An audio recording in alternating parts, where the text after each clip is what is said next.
Una de las figuras más controversiales de la Biblia es María Magdalena, una de las mujeres seguidoras de Jesús, que ha dado para que se tejan diversas historias sobre su cercanía sentimental con Jesús y sobre las manipulaciones del texto de la Biblia para ocultar la importancia de las mujeres durante la vida pública de Jesús.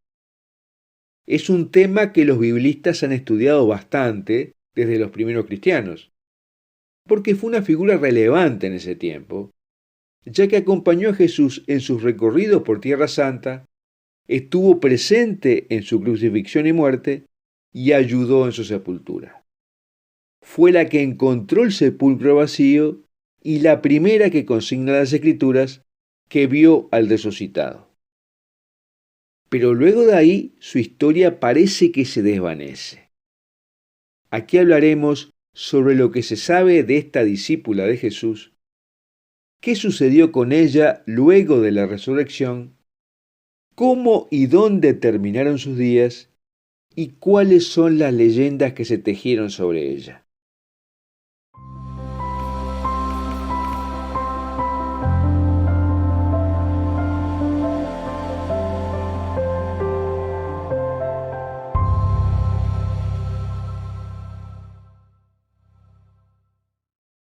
Antes de comenzar te recuerdo que en la descripción de este video encontrarás los links al texto de lo que hablamos aquí, a nuestro canal de Telegram que tiene materiales que no pueden circular en las redes más grandes y a la newsletter de Foros de la Virgen María donde encontrarás materiales exclusivos y de alta calidad que no encontrarás en otro lado.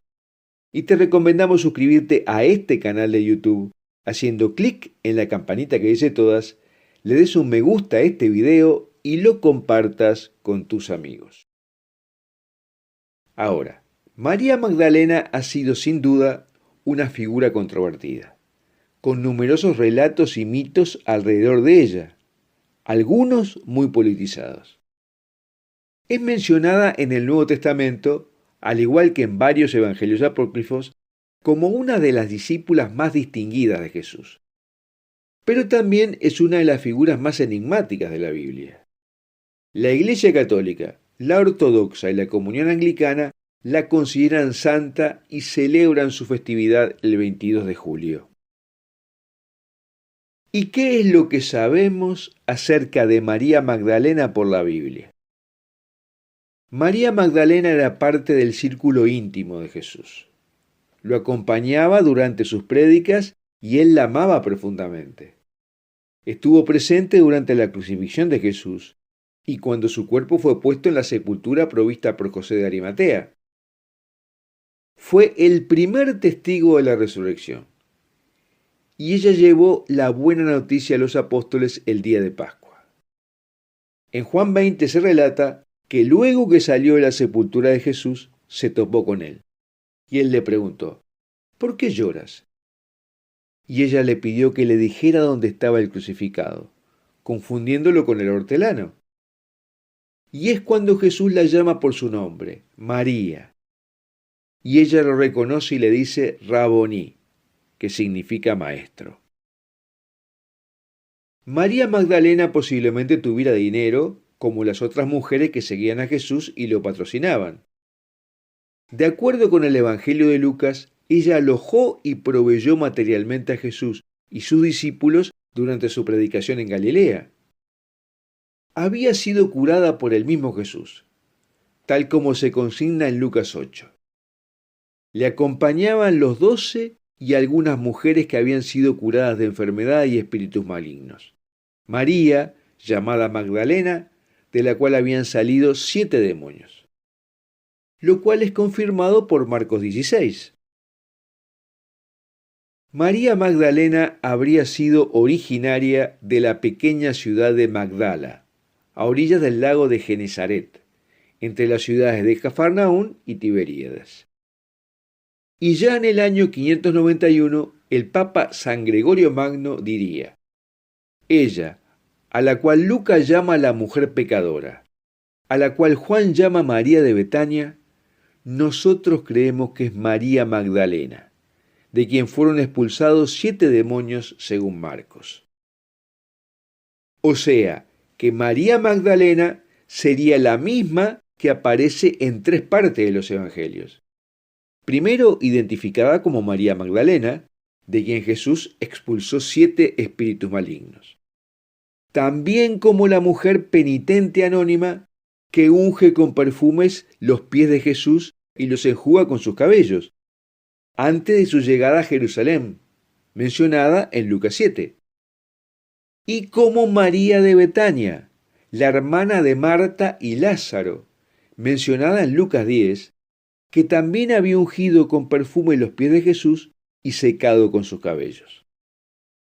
Esta posición de San Gregorio Magno, si bien es muy popular, no es compartida por todos los biblistas. La idea de que María Magdalena había sido una mujer muy pecadora antes de conocer a Jesús, de que amó mucho y que de ella habían salido 7 demonios, habría originado la creencia de que se había dedicado a la prostitución, aunque los pasajes evangélicos no lo mencionan. Por eso, una leyenda posterior le imaginó el resto de su vida en una cueva en el desierto, haciendo penitencia y mortificando su carne, originando las conocidas representaciones de la Magdalena penitente, a la que Jesús perdonó, en los siglos posteriores del arte occidental. Esta misma tradición afirma que María Magdalena, identificada aquí como María de Betania, su hermano Lázaro, Maximino, así como algunos compañeros más, viajaron en barca por el mar Mediterráneo huyendo de las persecuciones en Tierra Santa y desembarcaron finalmente en el lugar santo Sainte-Marie de la Mer, cerca de Arles, en Francia. Posteriormente ella habría viajado hasta Marsella, desde donde emprendió supuestamente la evangelización de Provenza, para después retirarse a una cueva, la Sainte-Baume, en las cercanías de Marsella, donde habría llevado una vida de penitencia durante 30 años. Según esta leyenda, cuando llegó la hora de su muerte, fue llevada por los ángeles a Aix-en-Provence, al oratorio de San Maximino, el primer obispo de Aix, donde recibió la extremunción, siendo su cuerpo sepultado en una pequeña población ubicada al sureste de Francia, conocida desde entonces como Saint-Maximin-la-Sainte-Baume, lugar donde habría comenzado un culto posterior que trajo numerosos peregrinos, cuando el cuerpo de María Magdalena fue oficialmente redescubierto en 1279. La misma leyenda cuenta que el sepulcro de María Magdalena fue abierto el 9 de septiembre o el 10 de diciembre de 1279, por orden de Carlos II, rey de Nápoles.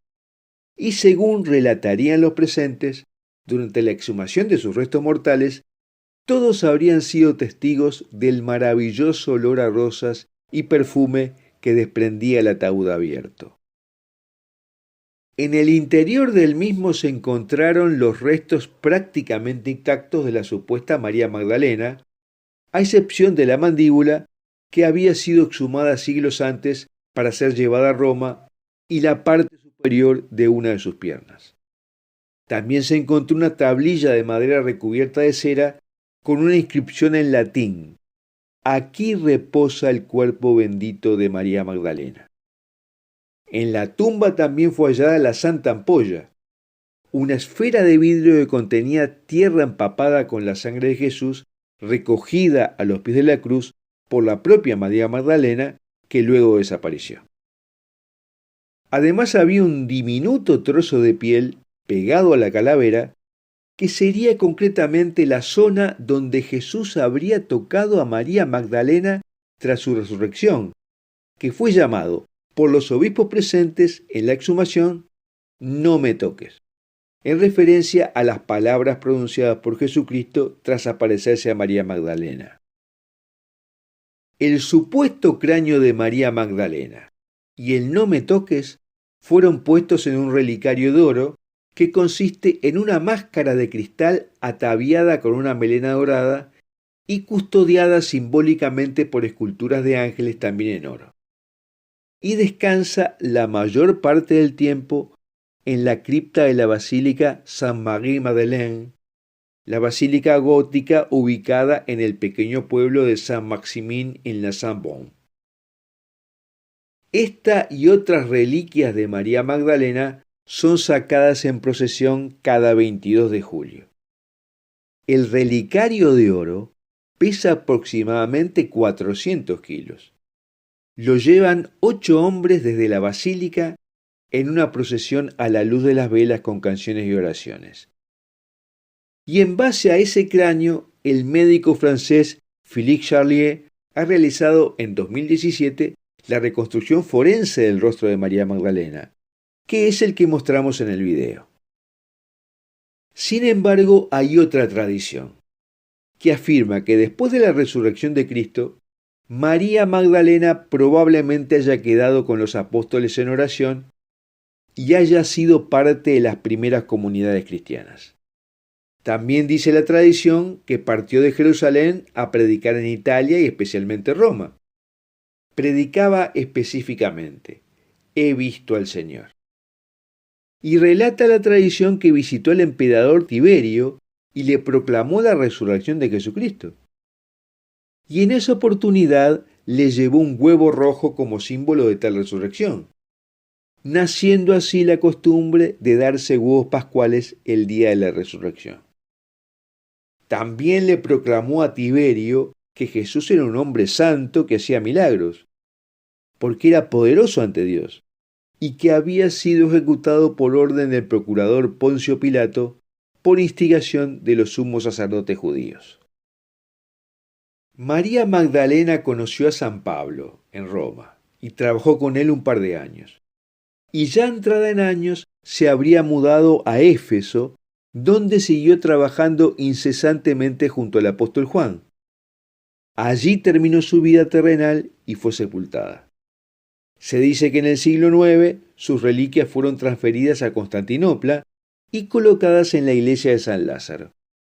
Y los cruzados luego las trasladaron a Roma, donde han permanecido bajo el altar de la Catedral de Letrán.